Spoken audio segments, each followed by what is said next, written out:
Well, welcome to Connect Groups Week 4 of the Like a Good Neighbor series. I hope that you're really enjoying getting to know the people that are around you week after week in your Connect group. Tom, this week you talked about Unhinged and what that meant for us as a community. Can you tell us a little bit about the sermon on Sunday and what you hope we got from that sermon? Yeah, I think the heart and soul of it was striking that perfect balance between loving God and loving your neighbor. One without the other really is not a good representation of Christianity. And in fact, it's just like a door. If one of the hinges were detached, the door would not only block the entrance, it would become dangerous. Mm-hmm. So Christianity without loving God or Christianity without loving your neighbor becomes dangerous. Mm-hmm. Yeah. So in Tom's sermon, he read from 3 scriptures on Sunday, and we want you to do the same this evening or during your Connect group. Take these 3 verses and split them up amongst yourselves and read them together. Luke 10:27, Matthew 22:37 through 40, and 1 Peter 3:15. Yeah. So split those up and answer the question we've been answering this whole way. What stood out to you? Do that, and we'll see you in a little bit to have more conversation with Pastor Tom.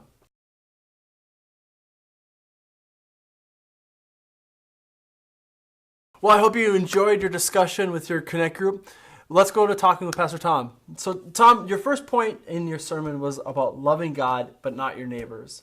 And you made some good points, I think, in that part of your sermon. But one of the questions I had was, where's the crossroads of education in Christianity and evangelism in Christianity? Yeah, that's a good question. I think there's a balance there. There's lots to learn about the Bible. There's lots to learn in Christianity. I think I made the point even a couple weeks ago that many times we know far more now than we'll ever use in the realm of winning souls. But those are both important aspects of things. And some people are intellectually driven. They're linear thinkers. They have an analytical mind, and they have a need to know more for their own sake, as well as maybe to teach others. And so that's all good. That fits your personality.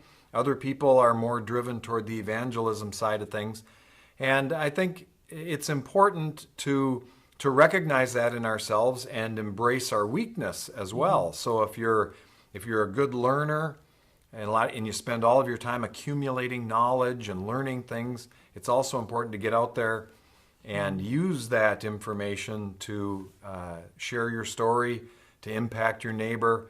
On the other hand, if you're one that maybe you're big on evangelism, but you haven't learned a lot about the Bible, maybe you need to kind of embrace that side of things. So again, it's kind of 2 hinges, and we need to develop both of them. Yeah, and there's balance in these things as we go through our lives and our neighborhoods. Like, you need the knowledge. We need to know more about the Word of God because the Word of God lights our path. But if we're not using that knowledge and that light to help other people find the path, we're missing the point of the gospel completely. Right. Yeah, I totally agree. Well, Tom, you talked about Spectrum this week in your sermon, and I have a funny story about Spectrum just to tell you guys. I got a call on Monday from Spectrum, and they call me periodically. And I picked up the phone because I didn't recognize the number, and I was waiting for a phone call from somebody that I didn't have their number. And so I picked up and immediately knew that it was Spectrum calling me. And I immediately hung up on an annoyance because I didn't want to take the time of day to even talk to this person. Why did I feel annoyed? Well, I think we know that they want something from us. They have an agenda. They're trying to sell us something. And I think that's the danger of neighboring incorrectly, is that our neighbors get the feeling that we have an agenda and that we're trying to sell them something. On the positive side, even when it comes to Spectrum, is when you become dissatisfied with your cable service or you become dissatisfied with your phone connection or whatever it might be, Spectrum is positioned in your life to be the one that you turn to. And so in the positive sense, I think that's what we're aspiring to in neighboring. We want to be the one positioned already in their life when tragedy strikes, when their dark hour comes, that they know they can turn to us. And that doesn't happen out of the blue. That only happens if we've already built a relationship and we've already built credibility into their life that comes without an agenda. We're not trying to sell them something.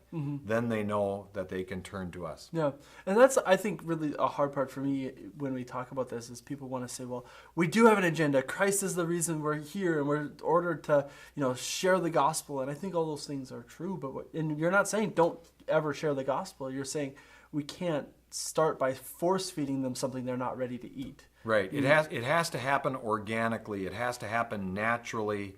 It has to happen within the context of the relationship and their circumstances. If they get the feeling we're trying to sell them something, then they're reduced to a project, and that's not a good basis for a relationship. Yeah, for sure. So Tom, towards the end of your sermon this Sunday, you started talking about that we need to embrace the process with our neighbors. And so can you expound on that a little bit more? What does it mean for us to embrace the process of neighboring? I think in the Western culture that we live in, we've been taught to embrace the result.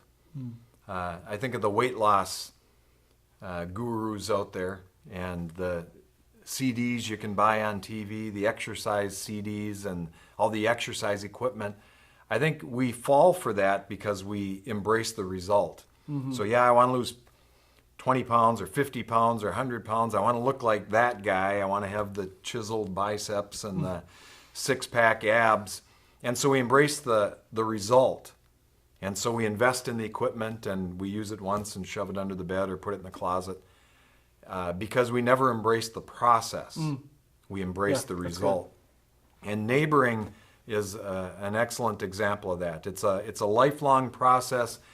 It's not something where you're going to be able to come back in a month and say, here's all the people I led to Christ. Here's all the people I invited to church.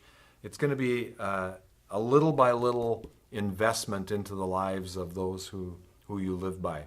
And so it's really a process, a lifelong process. It has to become part of the fabric of our church. In order for this to be successful, it has to become part of our DNA as believers. It's not a campaign we're on.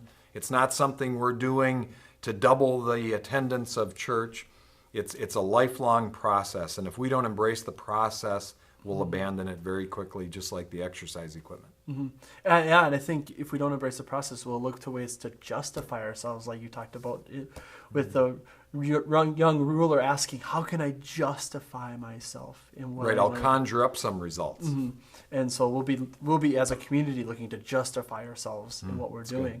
Good. And we don't want to do that. We want to embrace the process in neighboring and enjoy the neighbors we do have right now. Love your neighbors. Well, I hope that you really enjoyed the rest of your Connect group. And again, we want you to be sharing with your Connect group, the people around you, what's going well in neighboring, what are you struggling with neighboring, what are you confused about in neighboring, because we know, as a staff, we know we're not asking you to do something really easy. We're asking you to do something that challenges us even in our daily lives. So last week, Tom, our challenge was to just find some way to make a meaningful intentional connection with our neighbors. What is our challenge for this week? Well, this week the challenge is to pray, ask God to reveal to you a specific neighbor, and then find a way to demonstrate love to them. And then share that idea on the Facebook group, the Like a Good Neighbor Facebook group, so that others can learn from those ideas and implement them as well. Yeah, and we also want to encourage you to continue to post videos on that page.